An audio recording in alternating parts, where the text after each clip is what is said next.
Welcome back, y'all. This is the last video of 6th grade. Think about it. We're finishing fishing a tree today. Tomorrow and Friday, you're going to have a project to do. It's not very long, but it's just kind of to wrap up fishing a tree and to wrap up your 6th grade year, which is crazy. It's nuts that this year's over. It's been a pleasure. It's been weird with coronavirus, but we've made it through. You're going to be a 7th grader next year, and you can say hi when you see me, I guess, in the future. But, yeah, this is my last video. We'll do a Zoom call today at 11:30, and then we'll do another one on Friday, and then we're done. So, it's kind of crazy. I have 4 chapters to read you today. This might be the longest video. But I wanted to get this book wrapped up today before we move on, okay? All right, chapter 48, Oliver's idea of lucky. So what's it like, Oliver asked before his body has even come to a stop in front of my desk. What's it like, this thing you have, dystopia or whatever? Dyslexia? Yeah, what's it like? Well, I begin, but don't have an answer. Don't you see everything backwards? That's what I hear. He squints. Wait. Do you see me backward right now? I shake my head. No, I don't think so. Then a mind movie of butterflies at the museum drops into my head and I look back up at him. It's kind of like the letters on the page flutter like butterflies. His face scrunches up. Wait, you mean they move? The letters move? I nod. His eyes widen. That is so cool. You're so lucky. Letters just stand there all boring when I read. I hate reading. I'd rather do anything in the world than read. Really, I ask, wishing the letters would just come stand still for me and wait to be read. He gasps a little, as if he can't believe that I don't agree. Yeah, are you kidding me? Last summer, my mother kept giving me the choice of reading or washing her car. She had the cleanest car in all the neighborhood all summer long. I smile because I really do like Oliver. I've been thinking about myself so much. I never really noticed how funny he is. And looking around the room, I remember thinking that my reading differences were like dragging concrete block around every day, and how I felt sorry for myself. Now I realize that everyone has their own blocks to drag around, and they all feel heavy. I think of that word Mr. Daniels used when he talked about famous people with dyslexia. Grit, he said. It's being willing to fail but try again. Pushing through and sticking with something even if it's hard. He also told us that a lot of those famous people were not afraid to make mistakes, no matter how many they made. I think messing up will bother me less than it used to. Keisha, Albert, and I are hanging out on the playground when Shay and a few of her clones come over. So you really have that thing Mr. Daniels was talking about, right? Shay asks. Yeah, I say, feeling proud about after his talk. So, dyslexia. Don't you see letters backward or something? Sort of, I reply. Not sure exactly, since I've never seen letters the way other people have. Figure, she says. My brother's in kindergarten. He can see them the right way. She looks at me like she always has. It bugs me, but not like it used to. Albert steps forward. Do you ever see the letters backwards, Shay? No? Are you kidding me? Oh, Albert says, dropping his voice. Too bad. Why is that too bad? Oh, well, you know it's a sign of intelligence. And then this thing just comes over Albert like he's all relaxed and everything, saying in a way that isn't really stiff and Albert-like. I know that you think I'm a nerd and everything, he says. I mean, you've called me all kinds of things, but there's only one thing you've never called me. What would that be? Dumb. You've never called me dumb. She swings her hip to the side and sighs. What's your point, Albert? Well, there are a lot of letters that I've always seen backwards, and Allie sees more than I do, so who knows how smart she is. Wait, Albert sees letters backwards? Shay thinks about it, looking like she just found out she's the only one invited to a party. What letters do you see backwards? Well, O, I, T, A, M, V, X, U, and some others. Huh? Wow.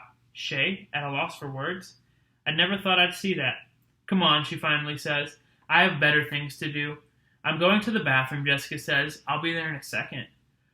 Obviously, Shay says, you wouldn't dare not be. Shay leaves and her group follows, but they don't all stomp away like they usually do. A few walk behind her, half looking back. Jessica turns and jogs back to us, and I can tell right away she's different.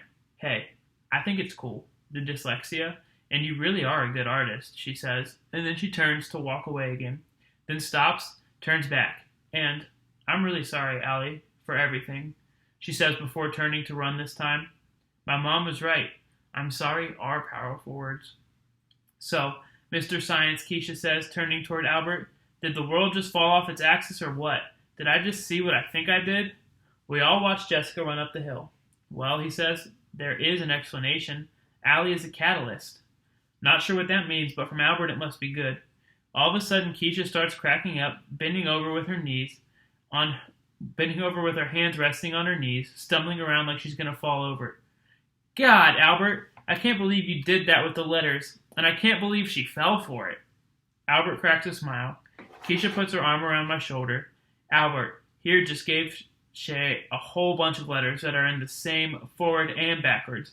If she was spitting nails mad, trying to hurt other people, she probably would have figured it out. Then I laugh too. Thanks, Albert, I say. Shay's going to hate you more now than she hates me soon. No worries, Keisha says. That girl has plenty of hate to go around.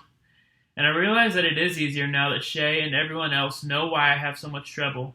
Mr. Daniel says I should concentrate on what I do well. I'm going to try to do that. When I get back to my desk, there's a wooden A on it. I pick up the letter and wonder where it came from. Allie, my grandfather would like you, says Suki. I carved this letter from one of the blocks. It's for you. A for Allie. But also, I think you are amazing and I admire you, and I wanted you to know that.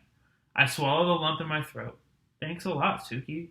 Now I can tell everyone I finally got an A at school, and we both laugh. I hear Shay across the room, but she doesn't sound happy. There's something on her desk, too. A pile of old friendship bracelets. Chapter 49, I See the Light. During break time, Albert and Keisha are talking about her new ideas for recipes. Jessica and Max and some other kids are laughing about something while Shay sits at her desk, watching them. She seems like she's not sure what to do, which is an odd thing to see. Finally, she stands and walks over. However, they don't really acknowledge her, especially Jessica. Something around it reminds me of those empty Sunday dishes back when Shay and Jessica made me feel small for being me. Now it's hard to imagine feeling that way. Oliver is going back from desk to desk, and as he does, kids are holding their arms over their heads to make a big circle. Then he says something, and they answer. When they do, he jumps and laughs. Finally, he gets to Shay, and I can hear what he says. Hold your arms up over your head to make a circle. She hesitates and does it, which surprises me. Now, Oliver says, spell image, then say light bulb. I-M-A-G-E light bulb. Oliver jumps and laughs. Shay drops her arms. You're such a freak, Oliver. Go stink somewhere else. He goes to Keisha, and they do the same thing with the arms, but she laughs forward. And I feel happy for Oliver, because I remember a time when he would have just sat down and been sad after Shay had said something like that. Looking at Shay, I can see she's looking around the room, wondering where she fits in now, wondering how all of this happened. I remember how it felt to be alone in a room full of people, so I take a deep breath and head over. Hey, Shay. Now that I'm close to her, I can really see how upset she is. What do you want? Just thought I'd say hi. While she stares at me, all the mean things she's done wind through my head, and I wonder if I've made a mistake coming over. I think, she says, we should call you Alley Cat from now on. Go bother someone else. At first, I'm surprised, but then I realize it wasn't a mistake to come over, because it felt like the right thing. Shay says the one who decided to act mean, but at least I tried to admit, though I do feel sorry for her. Chapter 50, A Hero's Job. Keisha, Albert, and I take our time walking home. A voice behind us calls, Hey, Brain, wait up! We turn around and I hear Albert mumble, Oh no, I've never actually seen anyone turn white before, but he does. I look back at these three boys who are all running towards us. Albert is jumpy like he's going to run, and I know that these must be the kids that beat on him all the time. I wish Travis were here. Who are they? Keisha asks. Albert swallows. Hey, Brain, the one closest says. Are these your girlfriends? He asks. The group laughs. One in the back says, Yeah, right, like that dweeb would have a girlfriend. He'd be lucky to get a pet bird. They laugh harder. Keisha steps forward. Why don't you just get lost? Don't think so. I'm right where I'm supposed to be. He turns to Albert and shoves him. Hey, Brain, did you miss me? Like a dog misses a flea, Albert mumbles, his eyes glued to the ground. I wish you'd at least look at the kid. Keisha's voice gets louder. Yeah, like a little flea. Now get lost before someone slaps you. And before I can even start worrying for the boy grabs her arms and pushes her on the ground. Slaps me? I don't think so. Hey, Albert says, you leave her alone. The boy turns to Albert. Shut up, Brain, or you're next. The second boy picks up Keisha's bag. What do you have here? He turns it upside down, dumping everything out. Look, the third says, a book with the sweet little cupcakes. No, Keisha yells, give me back my book. Albert is shaking. Actually shaking. Hey, I say, you leave us alone. And when the kid turns and looks into my eyes, I'm really scared, like I'm going to throw up. Keisha tries to get up, and the first boy pushes her back down. He moves his foot up to step on her, but doesn't get the chance. Albert, peace-loving, I will never stoop to the level, Albert, pulls the boy away from Keisha. He turns him around and holds him by the front of his coat. The boy's toes barely touch the ground. You do not touch her again, Albert says with a voice I didn't think he had. Keisha jumps up and runs over to me. She stands next to me, squeezing my arm. Hard. Tired of you beating on me all the time, Albert says. You have no right to treat me like that. You don't even fight one-on-one. You gang up on people like cowards. Albert throws him on the ground, tosses him like he doesn't weigh anything.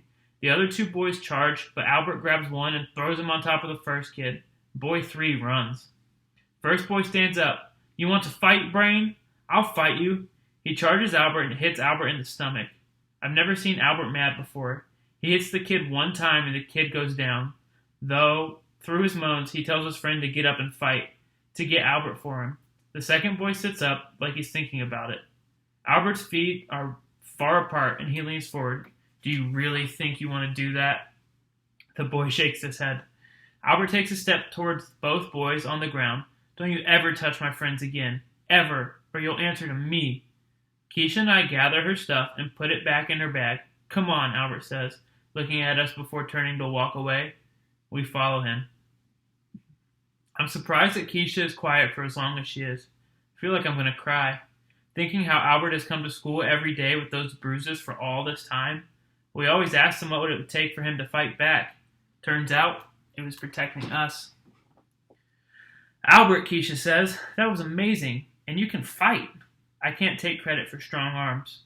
But, I say, it wasn't just your arms, Albert. You were seriously brave back there. Yep, that's true, Keisha says. Then she laughs. So, Albert, what got into you anyway? My dad has always said that violence is something to avoid at all costs, Albert tells us. But he also said that you never hit a girl, and so I had to weigh the two. Then he stops walking, and he's wide-eyed looking at me. It gives me a chill the way it does. But really, he says, it just made everything hurt inside to watch them hurt you too, and I would have done anything in the universe to stop it. When we arrive at A.C. Peterson's, Keisha is still acting out what Albert had done. He never says anything, but he seems quietly happier, and a bit taller. After sliding into the booth, I take out my social studies book. Seriously? You're going to do homework after that? Keisha asks. I have a lot to do. Thought Mr. Daniel said you only had to do half of the questions. He did, but I want to try to do them all. I don't want to get off easy. I figured out that if I look at the first two letters and the last two letters of the word, I can sometimes figure it out from the rest of the sentence. This trick I've discovered made Mr. Daniel say I'm a genius. What's wrong with you? Are you serious? Keisha asks. Yeah, I know. First I don't want to do work, and now I want to do extra. You are a mystery, that's for sure, she says. Huh? Albert says. That reminds me of our President Teddy Roosevelt, who went on a hunting trip and found that one of his companions tied a bear to a tree for him so it would be easy for him to shoot. He refused to shoot the bear and set it free. In fact, that's why teddy bears are called Teddy, after that president and that day. Keisha shakes her head. Man, you've got a story for everything, Albert. I do not provide the stories. History does. You know, Albert, you kind of talk like those guys who narrate the movies at school, from the History Channel and stuff. Why, thank you, Keisha. Based on Keisha's expression, I'm not sure it was a compliment exactly. I lean forward and look at Albert. You know what else was a tremendous achievement? What? Sticking up for your friends against guys that have used you as a punching bag for months. You wailed on them, didn't you, Albert? You should have got a medal or something. Albert sits a bit straighter. Well, it was just one thing I did on one day. He turns to me. Not like you, Allie. Huh? When Mr. Daniels told us about the people with dyslexia, I mean some of the greatest minds the human race has ever seen, kind of been wishing I could have it too. Did he really just say that? Keisha laughs. Sometimes, Albert, I've thought you have nothing but facts stacked up in that head of yours. And then you do what you did today and say something like that? You know what you are? His eyebrows jump. Keisha leans forward. You are one good friend, Albert. Chapter 51. Courageous. I asked Mr. Daniels if I can renew my book at the library, and he smiles like I gave him a cake. Sure, he says. Then he hands me an envelope. Since you're heading that way, will you give this to Miss Silver for me? Sure. You have to hand it to her, though, and you have to wait until she opens it and writes a response and then return it to me, okay? I nod, thinking back to the days when a visit to the office meant trouble. I renew my book and then head to the office. Miss Silver is there when I walk in. She smiles. Hey there, Allie. I hold out the envelope even before I start thinking. I guess I want her to know right away that I'm not in trouble. I have a message from Mr. Daniels. She holds up a finger telling me to wait 1 second, while she speaks with her daughter and picks up the phone. I mean, to listen in on their conversation, but something catches my attention. The poster with the two hands reaching for each other, the one I was asked to read but couldn't. I walk over and stand in front of it. I stare at the outstretched fingers. Then I take a deep breath and look at the letters. I step right up to the wall, just like Mr. Daniels taught me to use the envelope in my hand as a marker under the first line. I whisper something. I whisper. Some things. Miss Silver comes and stands right behind me. She puts her hand on her shoulder. I stop reading. No, Allie, keep going. I turn my head up to look at her. Can you just read it to me so I can hear it all at once? Miss Silver reads, Sometimes the bravest thing you can do is ask for help. C. Connors. Allie, she asks. I turn. Her voice cracks. I want you to know how sorry I am about the bumpy road we had for a while. I'm proud of all the strides you're making, all the hard work you're doing. We should have picked up on your learning differences before, but you were so bright, and well, I hope you'll give me another chance to help. I nod, looking over at that poster, and I think how I should have asked for help. But, at the time, it took more bravery than I had, I guess. Hey, Shay says, did you just have a letter for me? Yeah, sorry. Hey, she says, didn't you just have a letter for me? Yeah, Mr. Daniels said you're supposed to read it before I leave. She opens the envelope and reads, and as she walks to her desk, then she laughs and turns toward me. Did he tell you what it says? I shake my head. It says, the student delivering this note is our student of the month for hard work and a good attitude. Me? I ask. Are you sure it isn't a mistake? She laughs. My brother Travis will never believe this, I tell her, but in my heart I know he will. He'll be happy for me and mess up my hair and say, good going, Al. She writes a note from Mr. Daniels and hands it back to me. I leave the office and am told right away to stop running by a teacher. So I do, but it is so hard not to run and jump and yell. Mr. Daniels smiles at me as soon as I return to the corner in the room, and I half jump, half run over to his desk. So you got the message, he asks? I nod. With a hand on my shoulder, he says, Attention, Fantasticos. I would like to announce that our student of the month is our own Allie Nickerson. Oliver slaps his desk while others applaud, even Jessica. Shay says something. I can't exactly hear what it is, but I do hear Jessica answer her, Stop it, Shay. Albert and Keisha come over, Albert with a high five and Keisha with a hug. Wow, are you going to talk to us like little people when you win your next award? If you bake for me, I joke. Wait, Albert says, will you bake for me if I win something? Keisha and I laugh while Albert says, No, I'm serious. Keisha pats him on the shoulder. Yes, Albert, I'll bake something for you. We begin collecting our things to go home. Travis is picking me up because I have to bring my project home. I get my stuff and head down to the gym to wait. Soon, Travis walks in, still wearing his clothes from the garage. The sun from the outside is behind him like he's walking out of the ball of light, and all of a sudden, I feel like I'm going to cry. It makes sense. Everything does. Travis is smart in the same ways I am. I run up to him, put my project down on the floor, and throw my arms around him. Pretty happy to avoid the school bus then, huh? He laughs. Just really happy to see you, that's all. And I hug him one more time, but tighter. His face questions me. Wait a second, I say. I'll be right back. And I turn and run before he can answer. I run because I just have to. This can't wait until tomorrow. I sprint down the hallway, ignoring someone behind me yelling at me to slow down. I approach my classroom, grab the doorframe, and swing the door out of breath. Mr. Daniels looks up from his work, surprised. Allie? I step up to the side of his desk, reach into my pocket, pull out the worn piece of paper that says possible. You're still carrying that? He asks and smiles big. Please, Mr. Daniels, I tell him. You have to help. I'll do anything. He stands. What's wrong, Allie? Please help my brother. I take a step forward. He needs to learn to read, too. I think of the poster in Miss Silver's office. Mr. Daniels' hand reaches out for mine, and a mine reaching for Travis. Of course, Allie. I'm happy to help. Your brother is picking you up today, right? I nod, feeling so grateful for Mr. Daniels. I wonder if he knows that I came into 6th grade wondering what would ever become of me. Now I have dreams I'll chase down. I'll set the world on fire someday, and come back here and tell him so.